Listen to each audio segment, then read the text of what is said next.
Welcome to மகள் YouTube channel. இன்றைக்கி நம்ம பார்க்க போகிறது பச்சை பட்டாணி புலாவ் வித்து மலாய் கோஃப்தா. ஓகேங்களா? இதை எப்படி செய்யலான்னு பார்க்கலாம் வாங்க. இப்போது ஸ்டவ் ஆன் பண்ணிவிட்டு அதில் நம்ம ஒரு குக்கர் வச்சுருக்குறோம்.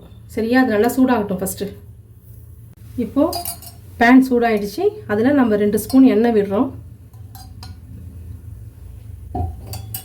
2 ஸ்பூன் நெய் விடுறோம்.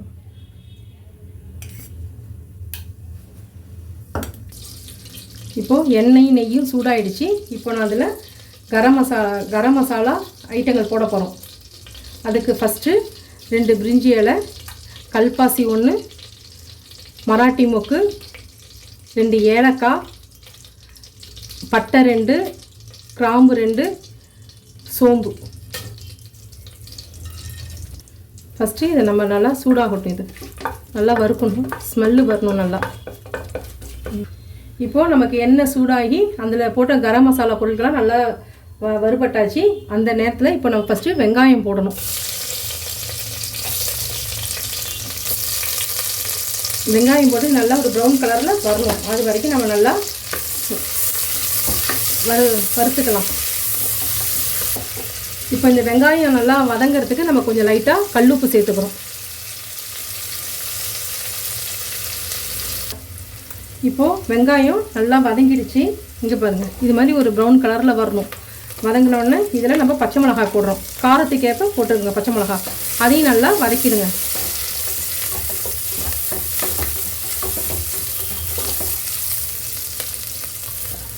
இப்போ நெக்ஸ்ட் அதில் இஞ்சி பூண்டு பேஸ்ட்டு நம்ம போட போகிறோம். ஒரு 2 ஸ்பூன். அதுவும் போட்டு நல்லா வதக்கிடுங்க. வாசனை போகிற வரைக்கும் நல்லா வதக்கிக்குங்க. இப்போது இஞ்சி பூண்டு பேஸ்ட் போட்டாச்சு. நெக்ஸ்ட்டு புதினா போட போகிறோம். அதையும் போட்டு நல்லா வதக்கிக்குங்க.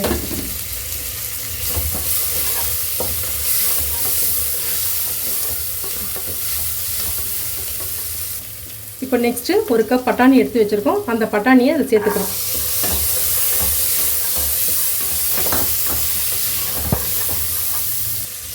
இதில் இப்போ அந்த முந்திரியையும் சேர்த்துக்கிறோம். இப்போ நெக்ஸ்ட்டு இதில் ஒரு தக்காளி போடுறோம்.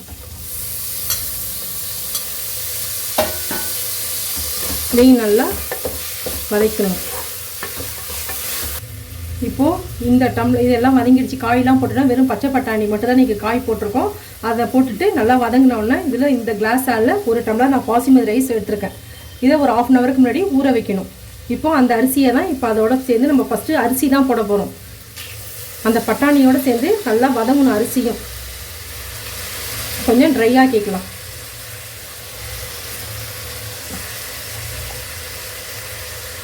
இப்போது ஃபுல்லாக போட்டாச்சு. இதை நல்லா நம்ம கொஞ்சம் நேரம் ஃப்ரை பண்ணிக்கலாம். அரிசி, அந்த பச்சை பட்டாணி, வெங்காயம், தக்காளி எல்லாமே வந்துட்டு நம்ம ஒரு 5 மினிட்ஸ் நல்லா வதங்கட்டும்.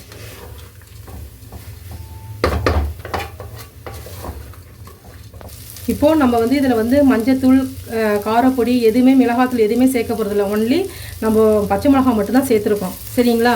இது நல்லா வறுபடணும். இப்போது நல்லா அரிசியும் வறுபட்டுருச்சு. இந்த நேரத்தில் நம்ம 1 டம்ளர் தேங்காய் பால் ஊற்றுறோம். அதில் ஊற வச்ச தண்ணி இருக்குல்ல, அதை 1 கிளாஸ் சேர்க்குறோம். அவ்வளோதான்.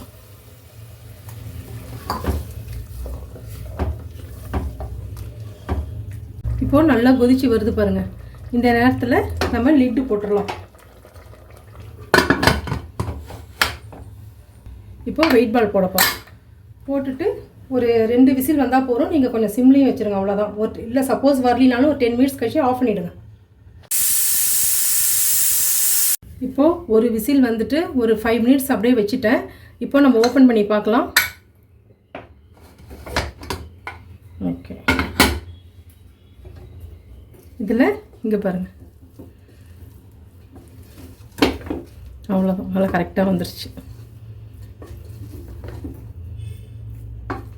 இதில் மல்லித்தழையை தூவிடுங்க. இப்போ இதை நம்ம ஒரு பவுலில் ட்ரான்ஸ்ஃபர் பண்ணிக்கலாம்.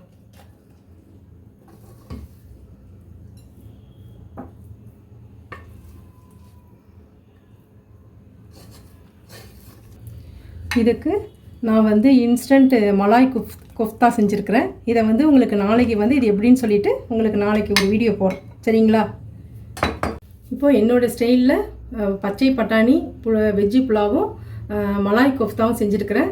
இதை நீங்கள் சாப்பிட்டு பார்த்துட்டு செஞ்சு பாருங்கள், சாப்பிட்டு பாருங்கள். அதுக்கப்புறம் பிடிச்சிருந்தா லைக் பண்ணுங்கள், ஷேர் பண்ணுங்கள், சப்ஸ்கிரைப் பண்ணுங்கள். Okay, thank you.